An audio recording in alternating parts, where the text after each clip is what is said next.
What do you think about Bill Maher? I can't do it. I always had a problem with his tone. I think I did politically correct years ago. Yeah, I'm sure you did. A couple of times maybe. Yeah. And I think I did real time maybe once or twice. Bill Maher clawing for attention, reeking of desperation, so desperate. We have Marc Maron and Kyle Kulinski shutting Bill Maher down. Let's get into it. A tour lately. He's done a bunch of the Bro-y Rogan Sphere podcasts. Now he's doing some other podcasts as well. Here he is on Pod Save America. I'll show you the clip in a second. But he released a new comedy special, which I haven't watched it yet, but I plan on watching it either today or tomorrow because it looks like it's right up my alley. We saw some of the jokes, the Theo Von joke, and it's political clearly, but it's also got some other stuff in there. And I've been a fan of Marc Maron for a while, but I feel like he's gone up even more in my estimation these days because he's one of the leading voices in the comedy world that's going, hey, this Rogan Sphere stuff is bullshit. These guys are full of shit. These guys are grifters. These guys are pushing a message which is horrible for the country.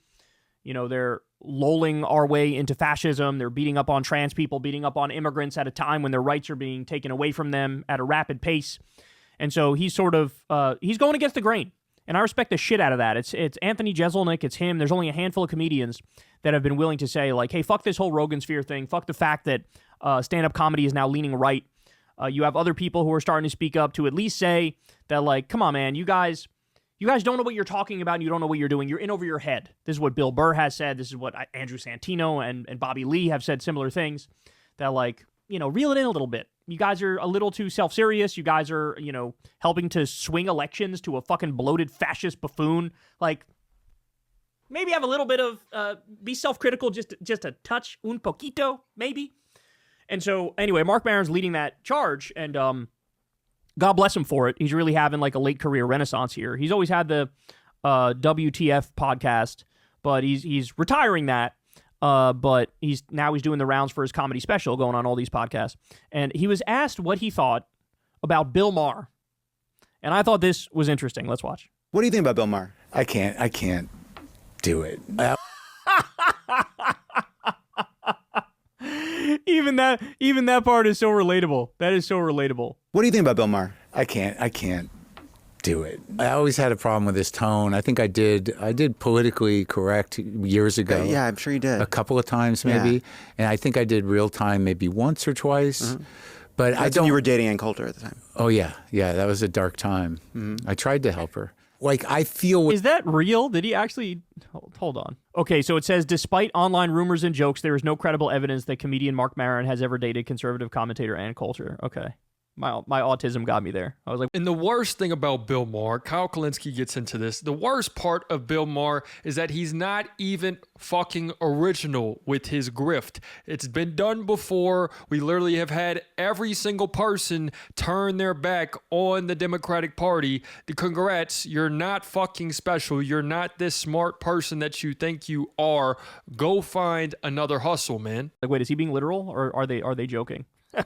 It's one of the problems. If you got to touch the tism, sometimes you're like, wait, I genuinely don't know. Are you joking or are you being serious? I can't tell. Bill, that there is this, and it happens with some of the other boomers, there's this desperate chasing of relevance that, changes someone's mind in terms of how they approach what they do, and also kind of makes the whole undertaking feel desperate.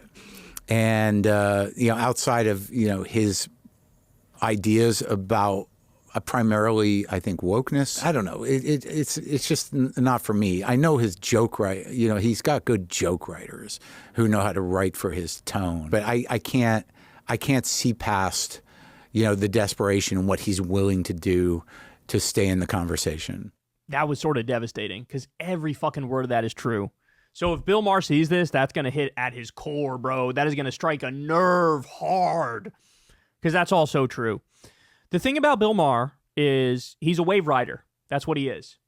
And so here, I mean, it's almost exactly what Marc Maron is saying here. He came to this, like, enlightened centrist grift.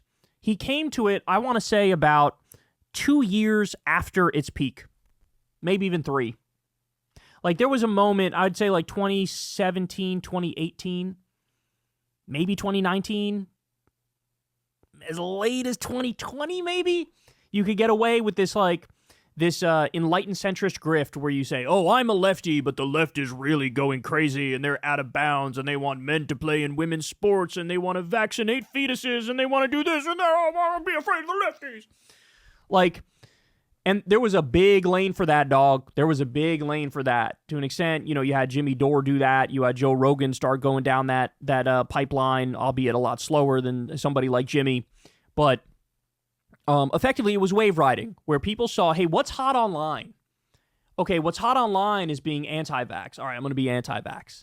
Bill Maher would have a better chance of doing TikTok dances to stay relevant, dude. Your takes are not even yours. Go see what's going on. Go put yourself on the front lines. Go talk to real people.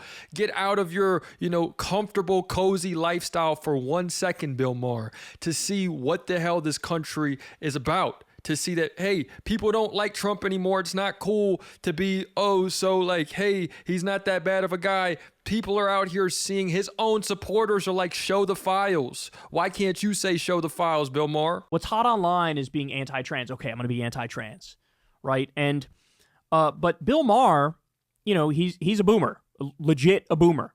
And so when he started doing these same sort of enlightened centrist talking points, I'm a liberal, but these wokies aren't even liberal, okay? The cancel culture's gotta stop, okay? When he did that, it was already like 2 years too late, 3 years too late. And that's it for now. I am going to come back definitely to Bill Maher, just getting completely, just dissected fully. He has gone past his prime. He's way past his prime. My commentary, my take on this subject is that he is now, it's just too obvious of a grift. It's too hollow.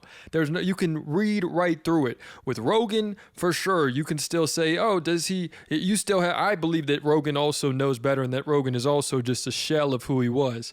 But with Maher, it is just so freaking obvious. It is so done. He needs to stop going out here saying that he is for everybody, that he wants to be the people's person. He's the man of the people. That's not what's going down, right? You have to understand, Marc Maron puts it perfectly.